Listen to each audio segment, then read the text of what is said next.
台湾话艺术水阁好，国情解说两句啊，含你做参考。解文说理，解说解说。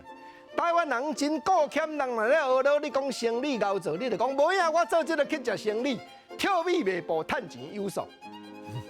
台湾话甲生理有牵连的俗语话，几落句，好朋友，国情一句啊一句，甲你互相研究甲探讨。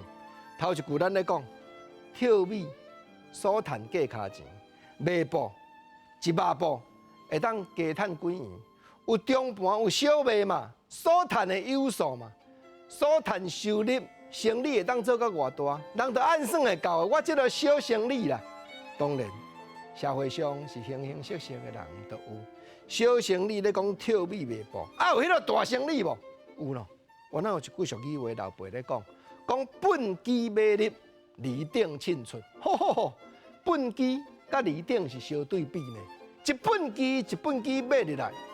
啊顶啊，汉药房咧凊汉药，一厘咧卖，安尼叫做离顶凊出。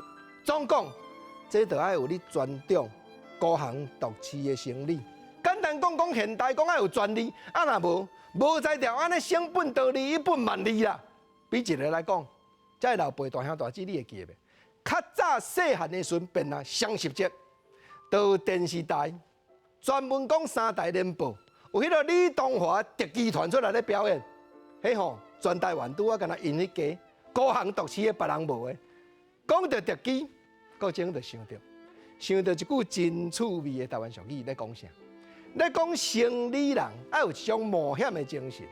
头拄啊，咱咧讲，无论大生理还是小生理啦，总讲啦，请拼就是争取一个讲头过身就过。明仔载国情啊，3点半。机票要不到啊呢？3点半，但咱咧3点半无定2点半就有钱入来啊！永暗嘛是爱来啉，嘛是爱来骗，毋是爱啉爱骗，迄是生理人一种精神。讲我继续出来爬山，无定就讲永暗达到一个机会。嗰种头拄我咧讲啊，2点半互我倒一下，互我转一下就过啊，头过身就过。这毋是咧讲特技表演，这是咧讲生理人冒险挑战的精神。所以台湾话俗语。甲生理有牵连的，几落句，各种大家整理做伙，互相甲你研究探讨，咱踮心内当做一种体会，甲流传落去。